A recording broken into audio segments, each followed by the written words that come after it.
ataque era infernal. Hace mucho que no se escucha hablar de brujas en el municipio donde vivo, de eso ya hace mucho tiempo, y es que actualmente soy una anciana de 76 años, mi nombre es Rosario. Lo que quiero contarles probablemente no se considere tan sobrenatural, pero si se trata de una historia espantosa que fue callada por motivos políticos. Esto sucedió hace muchos años, cuando yo era muy joven, allá por 1964, en un poblado del Estado de México conocido como la Magdalena Atlicpac, situada en las cercanías de los Reyes La Paz. Para quienes no conozcan el poblado, generalmente las cosas aquí siempre se han tratado a la brava, y más en esos tiempos eran comunes los pleitos de cantina, las balaceras, las serenatas, los escándalos a deshoras de la noche, especialmente en épocas de carnaval y vísperas del 6 de enero, que es la fiesta patronal.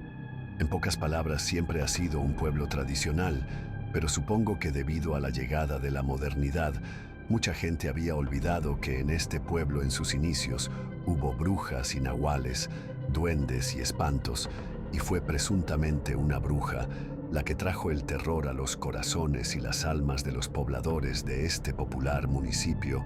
No era de esas mujeres que se quitan las patas para volar por los aires, sino de una verdadera adoradora del maligno.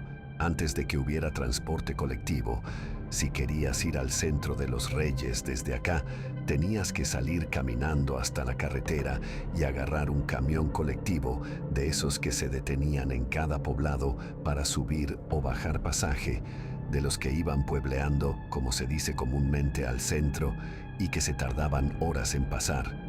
Ese día recuerdo que, para variar, en la fiesta patronal se armó una gran pelea. Hubo hasta balazos y muchos detenidos, lo de todos los años. Pero lo que nadie se esperaba fue lo que pasó al día siguiente, y era que en el basurero de las afueras del municipio encontrarían los restos mutilados de un hombre.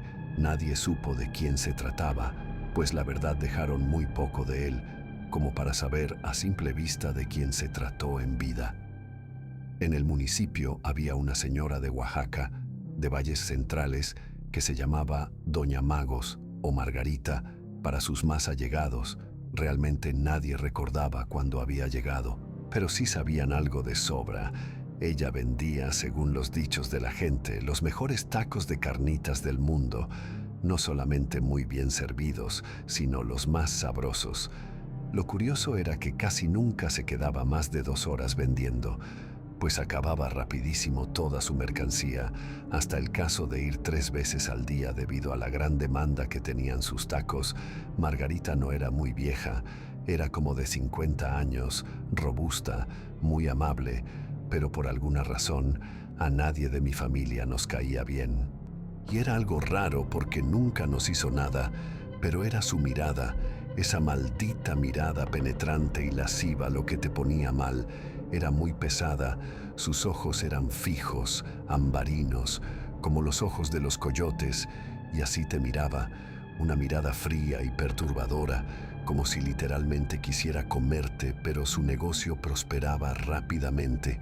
Personas de varias partes del municipio hacían cola por horas para comprarle. Mi mamá decía que la Magos en realidad era mendiga bruja, pero yo pensé que lo decía a modo de insulto.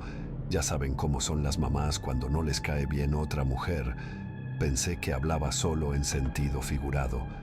Ya saben, el caso es que varios días después, cuando fuimos al mercado de los Reyes, había un gran revuelo, pues encontraron los restos de otro tipo totalmente desconocido, tirado en un costal, igualmente en las cercanías del basurero de la caldera. Solamente abandonaron las partes que evidentemente no podían ser identificadas, casi puros huesos, pero del resto de la carne no se sabía nada, simplemente había desaparecido. En esos días se hablaba de alguna secta. Por primera vez escuché la palabra secta en mi vida. La policía, para variar, parecían gallinas descabezadas. Daban vueltas sin llegar a ninguna parte. Y es que realmente no sabía ni qué hacer. Hubo cateo, arrestos, hasta amenazas, pero nada. Al parecer medio mundo estaba detenido en los separos, y la calle de la Presidencia apestaba espantoso debido al hacinamiento de reos que no sabían ni por qué se les había detenido.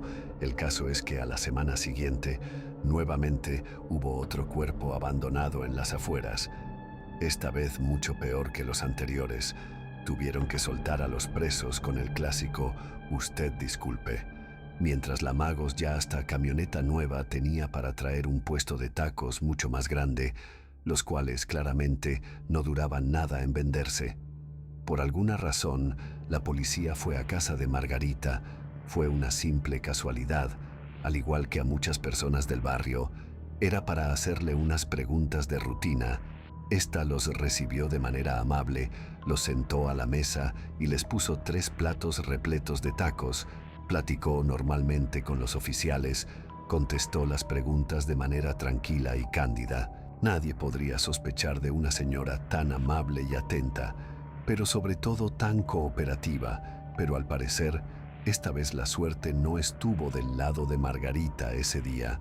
Uno de los policías judiciales que estaba presente accidentalmente tropezó debido a que se enredó con una gran cortina de terciopelo negro, haciendo que ésta cayera al piso, dejando al descubierto el oscuro secreto de doña Margarita la taquera, quien tenía un altar negro dedicado a Satanás, donde le ofrendaba la sangre de aquellos infortunados con los que obtenía la carne para su producto alimenticio, cosa que no solamente horrorizó a los oficiales que hicieron la detención, sino a todos los clientes asiduos de la bruja taquera.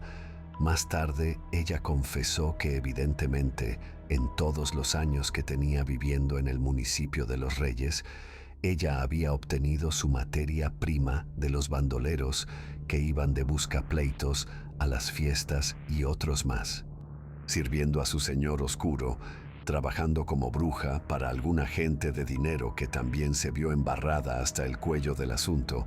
Nadie sabe que fue de Margarita, pero eso sí, todo lo referente al caso se cayó para siempre por órdenes de gente muy importante de aquí. Al menos eso es lo que mi mamá decía de la bruja Margarita, la mujer que vendía tacos de carne humana. El sepulcro maldito. No considero que mi nombre sea relevante o importante para la historia, por no decir que puede perjudicar mi trabajo y el de mis allegados. Lo que sí puedo decirles es que mi trabajo consiste en restaurar piezas arqueológicas para un importante museo de la Ciudad de México. Desde hace tiempo he tenido la fortuna de tener entre mis manos gran parte del acervo histórico de nuestro bello país. Mi labor es tratar de restaurar y conservar las piezas arqueológicas encontradas durante las expediciones de excavación y otras rescatadas de personas que sin escrúpulos sustraen ilegalmente las piezas de los centros arqueológicos. Nuestro deber es tratar de conservarlas lo mejor que sea posible. Precisamente este trabajo me ha dado la oportunidad de viajar a muchos lugares de la República Mexicana y también aparte del extranjero. Soy una persona que se apasiona mucho con mi trabajo, lo cual en ocasiones también me ha metido en muchos problemas, aunque aprendí una importante lección de la pero manera posible. Ser escéptico en ocasiones es un término elegante para definir la irreverencia, la falta de respeto y la estupidez. Se los digo yo, que soy científico y fui escéptico radical por mucho tiempo. Y digo fui, porque esto que les contaré me hizo cambiar mi enfoque respecto a la realidad y la lógica. En este mundo existen cosas que claramente sobrepasan la lógica o la razón. Una maestra en arqueología muy versada y con una gran trayectoria, especialista en mitología precolombina y mi maestra durante la carrera, por fortuna, había solicitado a la facultad mis servicios como asistente. Sabía que en ocasiones tenía ideas un poco extrañas referentes a los yacimientos y la sustracción de las piezas, lo que me sacaba constantemente de onda, pues siempre hablaba a escondidas con las reliquias, como si éstas pudieran escucharla o entenderle de alguna misteriosa manera. Incluso la escuché pidiéndoles permiso para extraerlas de la excavación. Siempre decía que debíamos tener mucho respeto y amabilidad con las piezas que extrajéramos, pues no sabíamos si del otro lado alguien pudiera estarnos observando o a quien podíamos ofender o insultar al hacerlo. Se me hacía absurda esa creencia suya. No podía creer que una científica de tanto renombre como ella fuera capaz de creer semejante cosa, pero era mi maestra y la mejor en su ramo. En una ocasión le llamaron para asistir a una casa particular, algo que casi nunca sucede, por lo que es raro. Al parecer, al realizar algunas reparaciones, la familia halló un supuesto hallazgo. Al llegar a la casa nos topamos con una serie de piezas aparentemente prehispánicas. Ese terreno había sido recientemente adquirido por las personas que nos llamaron. Se supone que no se debe tocar nada en caso de hallazgo. El caso es que cuando llegamos todo estaba ya afuera, en pedazos, y justo al bajar de la camioneta del instituto iniciaron los accidentes, las cosas extrañas, pero simplemente lo atribuía a casualidades y descuidos. Pero la maestra sabía que algo realmente malo estaba sucediendo. Algo se despertó debido a la falta de respeto con que se abrió ese yacimiento, al parecer funerario. Al bajar, lo primero que hizo la maestra fue arrodillarse, hablar con las reliquias, como disculpándose por el trato tan irreverente con que se habían sacado de su sepulcro. El caso es que al seleccionar las piezas y catalogarlas en categorías, una pesadez se apoderaba de mi ser. Esa noche fue realmente espeluznante. Podía ver claramente a un gran animal rondando el campamento. Se veían sombras, se escuchaban voces agresivas, gritos y carcajadas. Las baterías de linternas y aparatos tal cual se murieron de la nada. Todas, ningún aparato servía, ni siquiera las camionetas o maquinaria encendían. Después de una noche de perros, a la mañana siguiente, todos estaban visiblemente desvelados, nerviosos, con malestares, pero el yacimiento era demasiado importante como para olvidarlo o dejarlo de lado. El caso es que cuando nuevamente comenzó a anochecer, las cosas se empezaron a poner espeluznantes y aterradoras nuevamente. El terreno quedó totalmente cubierto por una espesa neblina, cosa que no es posible, debido a que en esta región no se forma ese fenómeno climático, menos en la planicie. A pesar de haber cambiado baterías a todo, nuevamente se vaciaron, las mesas temblaban, las cosas se caían. Todos pudimos escuchar nuevamente a un gran animal afuera, hasta que todo comenzó a volar por los aires golpeándonos. Hubo algunas heridas de gravedad regular y crisis nerviosas. La maestra se levantó y decidió observar si había inscripciones en el yacimiento. Admiro su valentía, pues fue totalmente sola. Hasta que le dimos alcance, después de excavar por horas en medio de la fría madrugada, finalmente encontramos los restos de una mujer, al parecer una anciana, ataviada con un largo puñal de jade, un huipil ceremonial de color negro, un tocado de plumas y aretes y collares de jade y oro, a pesar de lo desgastado y deteriorado por la mala intervención de la maquinaria. El profesor pudo traducir que esa era la tumba de una poderosa y muy respetada bruja. La inscripción Tlahuelpuchi se notaba adornando la cabecera del sarcófago de piedra. Pertenecía a la época del imperio de Cuauhtémoc, por lo que la maestra comenzó a hacer una especie de ritual en náhuatl para apaciguar el espíritu guardián que pertenecía a esa gran y poderosa bruja, y funcionó, pues un rato después todo se calmó, así de la nada, tal como llegó. El mal clima y las cosas aterradoras se fueron. Finalmente me pude dar cuenta de que las cosas que son investigadas por métodos científicos rigurosos pueden incluir acontecimientos que solamente pueden ser descritos y definidos por las ciencias ocultas y la parapsicología. Por ello es que les reitero que el escepticismo es irrelevante cuando atestiguas que las cosas sobrenaturales realmente existen. Yo pude descubrirlo de primera mano al experimentar el terror de haber profanado sin querer la tumba de una bruja. La bruja demoníaca. Mis familiares son originarios de Oaxaca. Es común que cada festividad importante, como Semana Santa, Navidad, Año Nuevo y por supuesto la bellísima Guelaguetza, que es la festividad más grande y vistosa de todas, Esta fiesta tradicional de Oaxaca, México, se celebra cada año en el mes de julio. También se le conoce como la Fiesta de los Lunes del Cerro y es una muestra de la riqueza cultural de las diferentes regiones del estado. En ella, las comunidades indígenas presentan danzas, música, trajes tradicionales y gastronomía típica, mostrando su herencia cultural, pero por las noches, en las tertulias familiares ya más en confianza, se comienza a hablar también acerca de las cosas que suceden cuando la oscuridad reina en la región.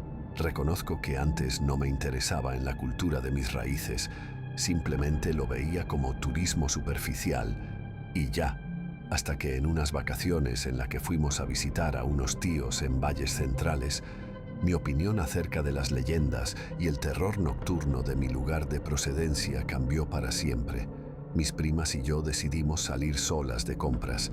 La noche estaba muy fresca y aún era muy temprano, además de que en casa de mis tíos no había nada que hacer. Nos encaminamos al centro y al llegar a la Plaza de Santo Domingo, comenzamos a ver las artesanías y demás cosas para comprar algunos recuerdos y regalos para la familia. Pero también mi meta estaba enfocada en los vestidos típicos, ya saben, huipiles, peinetas, cosas tradicionales para llevarles a mis amigas. Estábamos en lo nuestro cuando repentinamente mi vista se quedó fija en una chica que sobresalía entre todas las vendedoras de artesanías. Me llamó poderosamente la atención porque sinceramente ella no encajaba allí. Es decir, los rasgos no eran propios de la región, de hecho no parecía indígena, su complexión, su tez, realmente no encajaba. Mis primas también notaron eso. Cuando íbamos a acercarnos viendo que platicaba con unos muchachos, escuchamos que le preguntaron su nombre. Ella respondió de manera gallarda y orgullosa: «Mi nombre es María Sánchez. Podemos ir a otro lugar para conocernos mejor si así lo quieren». Al decir eso, mi prima mayor, llamada Lucía, que en ese entonces tendría como 20 años, se quedó paralizada en seco, temblando de pies a cabeza. Luego nos jaló de la mano para alejarnos rápidamente de allí.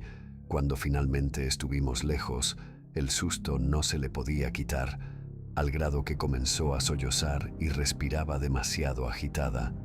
Le preguntamos qué le pasaba. Realmente nos estaba asustando.